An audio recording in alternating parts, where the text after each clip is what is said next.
Hi, I'm Justine, and in January I said I was going to become a YouTuber. That didn't happen. When it comes to YouTube, I start and I stop and I start and I stop and I start and I stop. I don't know why. I think I get in my head about it. This is about me and you making content that's not stressful. That doesn't have to be a 30-minute video. It could be 6. Like, I want to start thinking about these videos as like little passion projects, not, oh my God, I need to get monetized. Oh my God, I want to be able to say I'm a YouTuber. Like, no. Can we relax a little bit? Today, the vibe is like, me and you are going to do this and we're going to get consistent together. So I'm giving myself 72 hours to make this video. To keep myself on track, I broke the process into 6 different steps: story, music, script, shot list, production, and the thumbnail.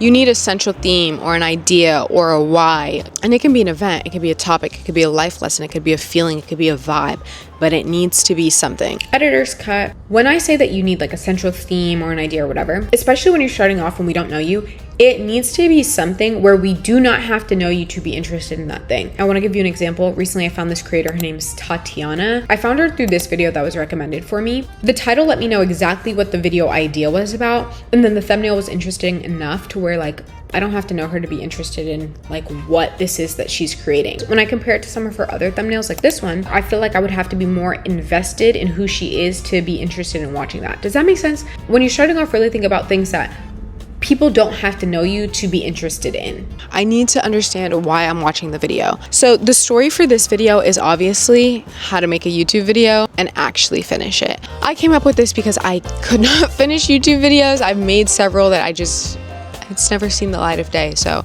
this is my attempt at fixing that.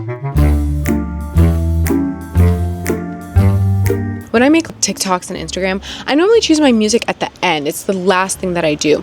But I saw Adrian Purr, who's another creator, talk about picking the music first. I thought it was interesting, so that's what I'm gonna do in this video. So while I'm sitting here talking to you about picking the music, I've actually already picked the music. Music can really make a video, and it can like change the pace and make it exciting, make it dramatic. For this video, I want something that feels a bit suspenseful, feels a bit fun. My personality is very fun. Personally, I use Epidemic Sounds. There are so many free things that you can use. YouTube has a library that you can use. I've also used Thematic, which is free. Play around. Maybe I'll do a free YouTube resources video or something. But for now, that's what you need to know. Knowing what I'm going to say is making this filming really easy. I'm reading the script right now. I'm looking at the script, literally. Very rarely, if ever, am I writing out a video. It just doesn't work like that for me. It needs to be free. It needs to be free.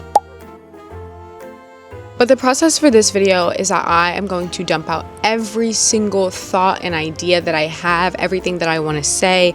And while I scripted out the words that I'm going to be saying in this video, I also took the time to work on the aesthetics. I outlined the main points of the video. I played around with some titles, added music. I do all of this in Notion, by the way. Shot lists are another thing that I am not familiar with at all. I am not a cinematographer, babes. I'm not Ryan Coogler.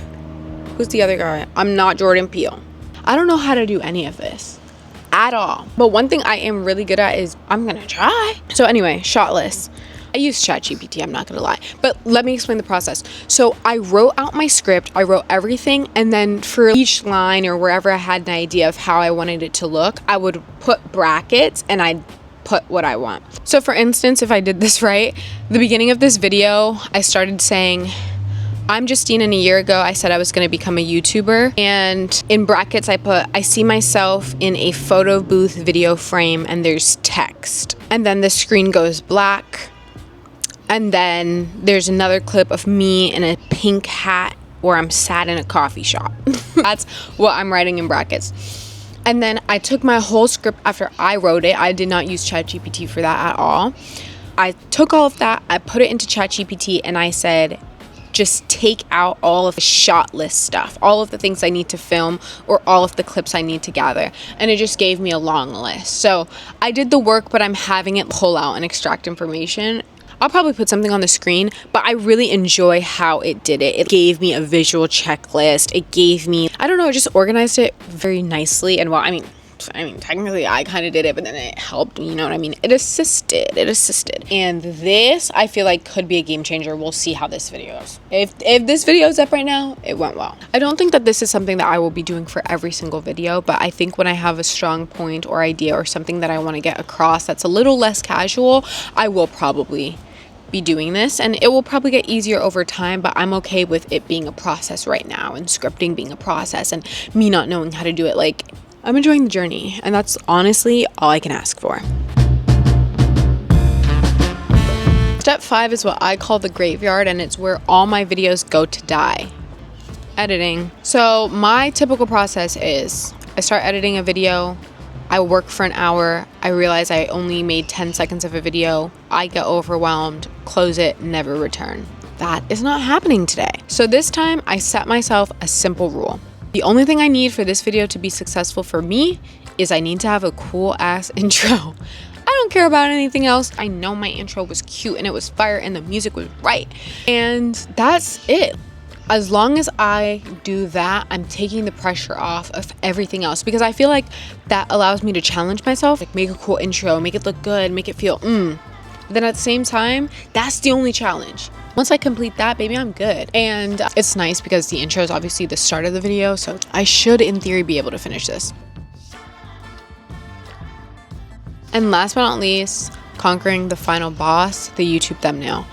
If your thumbnail is not good, nobody will watch. You need a good thumbnail.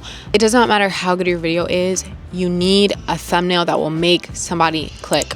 I won't lie, when it comes to a thumbnail, I take inspiration from a million different places. I will go on Pinterest, I will go on YouTube, I will go on Dribble, I will go on Behance, I will go anywhere where I can get just something to inspire me. And sometimes I'll copy it with some changes. For my thumbnail, I'm gonna use Canva for sure. That's my go-to. If I need to do anything special, I'd probably use like Photoshop. But for a thumbnail, Canva is so nice. You can upload your own text, you can play around, cool effects, makes it so easy. So, huge fan of that. Hello, welcome to the end of the video. I hope you guys enjoyed this video. I hope you got something from it. I'm like a very typey person. I'm very messy. I'm very unorganized. But I found that being more organized when it comes to work has helped me a lot. So we'll see if I continue scripting and doing all of this, but I hope you guys enjoyed this video, and I have some ideas for future ones, and I will see you soon. Bye.